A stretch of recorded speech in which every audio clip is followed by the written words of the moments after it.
They click them on and off at different times. For instance, Sunday morning, they have it on a very low frequency, and people feel it's Sunday, even when they're not Christians. They have it where, well, it's Sunday, it's kind of calm. When it comes to about 8 o'clock Sunday, they start to speed up the oscillation, right? And I'm going to get to oscillators in a minute. Speed up the oscillation valves inside the frequency to get the response, and it gets higher pitched, and people become more hyper. On Sunday, people start speeding faster because they're trying to get them prepared for Monday. What has happened is they know that our body moves on a different frequency, respond differently than theirs does. Obviously, because most Caucasian singers sing in high natural voices. Most Nubian singers sing in low voices. Or they were forced to emulate the Amorite and use what is referred to as a falsetto or a placement, but not a natural high voice. Very few Nubian singers have a natural high voice, unless they go out their way to, like Seal or a couple of other who want to be Amorites, go out their way to sound like Amorites. They're already programmed. They've already got inside his head when he had that accident and altered his frequency. They can also alter your frequency response. Let me tell you what I mean by that so you get a better understanding. Years ago I tried to teach this, but people wasn't as ready then as they are now. It's simple, not uncomplicated. It's the period of time that music took a change. From the time you came in from Africa, when everything was based on drums and chants, right? And you had a kalimba, you follow that? And you had a marimba. And then as it moved into the Latino world, and you had the conga, and et cetera, you know the instruments I'm talking about that apply to us as a people. All right. Now, eventually, our music went into blues. Of course, blues was the result of the fact that the Amorite gave us the blues. He took everything from us, beat us up, robbed us, raped us, castrated us, and we became quite depressed. As a result, our music, which is our emotions, became depressed. In due time, that blues changed into rock and roll for people who had cars, and R&B for those who didn't. The reason why they called it rock and roll is because little Caucasian kids with combs in their back pocket and grease in their hair and bucks on used to drive around with their car radios on and rock while they rode. Most Nubians couldn't afford a car, so ours was based on rhythm and blues. All of it was done standing one place dancing. And the blues was mixed in depression, now with rhythm, and we called it up-tempo. Speed up the tempo a little bit. And there we got rhythm and blues. All right, the Amorites, of course, want to do rhythm and blues the same way a lot of Negroes want to try to do heavy metal and rock. It won't work. Hootie and the Blowfish, it won't work long. He was just put out there to destroy the fact that they had no Caucasians that came up with any good hits this year, and they needed a Negro who was a Caucasian to take all the awards. That's all. All right, so as that happened, he started squeezing us, namely the men, to get us to start singing in high voices, commence around the 60s. And that produced Delphonics, Blue Magic, Stylistics, Black Ivory, Shy Lights, name some more of them. Smokey Robinson and the Miracles. Temptations had, but they had Mel going. A lot of the hit records was based on Aleem is his real name. Eddie Kendricks was his other name, right? And he was a falsetto. This was done intentionally to get us to love high-pitched sounds. You follow? Because that's the only way we can get a hit record is to sing the way they want. And so Blue Magic and everybody, we all screaming our voices out trying to sound like white people, which white men sing naturally in a high voice, you know, which is self-explanatory, right? But they managed to control our minds then. While we were in these clubs, you know, clubs are used for one thing, gathering people or hitting people in the head with, and when you went to a club, both things were happening to you. They were gathering you and clubbing you in the head, right? Okay, so we would gather in these clubs, and this before disco creeped in, and we started dancing. The best thing we could go back to was our Latin roots. You follow that? So we grabbed the Latin, and we started going to the Palladium, and dancing to the Allegro All-Stars, and Tino Puente, Pacheco, and we was in it. And he saw that the Latin population was becoming one with the Negro population. And that really frightened him, that we'd realize that we're the same family. So he tried to split us. But as a split occurred, instead of us going totally away, we started hustling. You know what hustle means, right? Moving fast, jumping around like clowns. So we started hustling. And then what he did is he staged an invasion of America by a group called Devo. And they came in with a sound, Trans-Europe Express. Had no body language. The group stood there in plastic hats and black eyes and no motion, and just was saying over and over again, Trans-Europe Express. That's all they said. Trans-Europe Express. And we went, bing, boom, bing, boom, bing, boom, bing, boom, bing, boom, boom, boom, bing. And everybody was listening at that time. What they were doing is they were introducing the Moog synthesizer.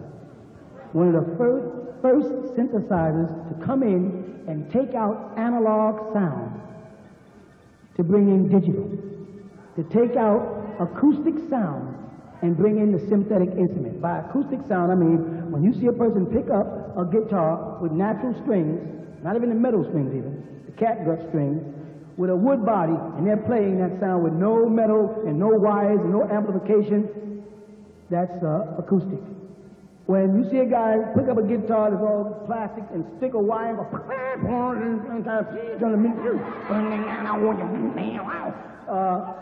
that's the first stages of digital, though a lot of times the original amplifiers were still analog. Analog means work by tubes, Tesla's babies. All right, digital crossed out. All right, so they brought in this group called Devo, and they came in to remove the soul. We moved gradually out the hustle into what was called the bus stop. It was a form of destroying us. The Amorites took the hustle because what happened is the gay population liked the hustle because it had a lot of body flair to it. It was very much like voguing. Everything was spinning and throwing their hands up. So this was a way for a guy to get his sugar out of his shoes without the public right. He could consider himself a good hustler, right? And then from that he could move over and become a good disco dancer. So the guys that you knew that were very good dancers in the discotheque were usually had a little sugar in their shoes. And they had it working together. They knew what they were doing. All right? And then after they did that, they started slowly but surely introducing their music to our children. Now, how they do that? They removed all of the real instruments. 99% of the music that you hear on the radio or record or tape or CD today is synthetic. The violins are fake. The bass is fake. The drums are fake. It's all in drum machines. No more human element. Without the human element, there's really no emotion. And I don't care whether they tell you, when I sample, I put my emotions in it. You put your emotions in the first 3 licks, and then when you push that continuation button and it goes on by itself, there's no more emotion regardless of what you say. You follow? This is all part of the plan for mind control. The HARP project relates to the Rainbow project because where there's sound, there's light. And when sound vibrates, different frequencies give off different colors of light. When you look up and see a rainbow, and you see the 7 colors of the rainbow, if they could tap a wire into the violet, you'd get a certain frequency that would give you a certain tone. They knew that. I'm saying that to say, they knew that they had to destroy the root of 9-ether, not the hair. They had to get down beneath the hair. The hair grows out of the root. And that's connected to the protein in the body. That's the essence of you. They had to get down inside to destroy that before they could destroy the God in you and turn you from a man to a beast. Which they have, in most cases, if you look at the media today, succeeded in doing. People have transformed into beasts. You are afraid when you walk through a mall. And you are the Nubians. And you're afraid of your own people, yes, because that's how dangerous they appear to be to you. Don't tell me that every place you go, if you come across a bunch of Nubians, you're never afraid. Even if you're afraid of what you might have to do to one of them niggas, it's still fair, because you don't feel like having to hurt nobody, and you definitely don't want to get hurt. But they have done something. There's definitely a transformation that have taken place. So what happened is, they eased into the recording studio and made something that was exclusively controlled by record companies a public fad. Get your own recording studio, own drum machine, your own everything, put in your basement, and do your own mixing and sampling and make your own record. They eliminated all of the acoustics, pianos. They even made what they referred to as an electric acoustic piano by Yamaha. And I said it as Yamaha and not Yamaha because the Arabs are also a part of it. And if you look at the Leviathan cover, you'll see I have Arabs on there too, because they have been working with the devil way back. And I put in the Leviathan book where you see each one of the Saudi Arabian kings sitting with a different president. This has not been one sympathizer. This goes all the way back to the Sultan himself, who you can find in the first page of the cover of Noble Drew Ali's book, and made reference to several times in the Nation of Islam teachings. They also, I might add, make the mistake for that new information of giving Muhammad two identities in the Nation of Islam teachings. One Muhammad in the message to the black man is referred to as a black Arab. They say he was of the black Arab nation, right in the message to the black man. Another set of teachings says that Muhammad was a Caucasian, and that the wise men came together and told him how he could not convert his people, and he died as a result of a broken heart. That is two different Muhammads.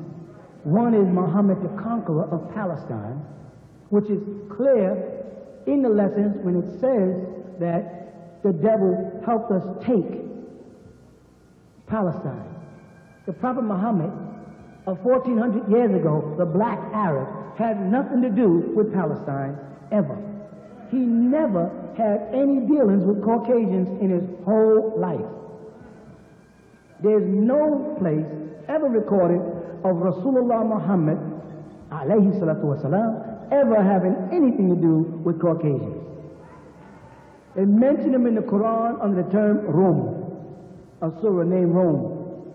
But that's it. They mention it in Surah Taha as on the, I think it's 2102, on the day the trumpet is blown, we shall gather together the guilty blue-eyed. And of course the Arabs, in their latest translation out of Saudi Arabia, which I have, the latest Quran has blue eyes. Before it was Blair, Blairy, Zurkhan means blue. Everybody knows it means blue. But that's the fact. We don't care.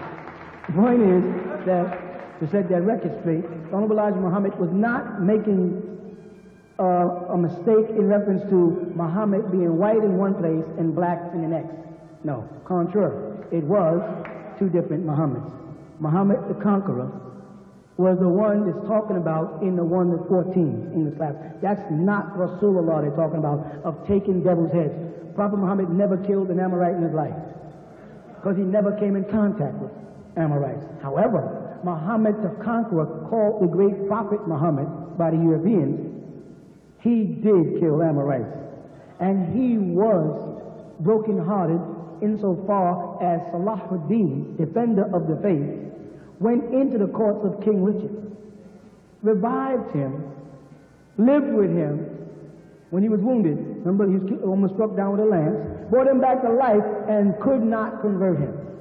And wasn't able to convert the invading Christians who came to Jerusalem. The Muslims there could not convert those Christians because they did not realize they were dealing with the rose and the cross. A certain degree of Knights of Templar and Freemasonry who know more than Islam. And so he was brokenhearted for that. You got that part of the chapter? All right? So now, getting back to the situation at hand. So here in the world of North America, we were now in these clubs getting banged upside the head with this new music that had only a bottom and a top called disco.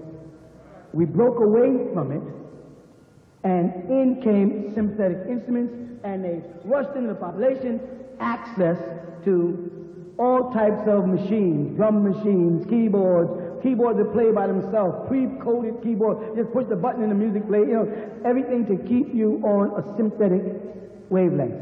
Why? To get back to the point, to try to damage the 9 magnetic particles in the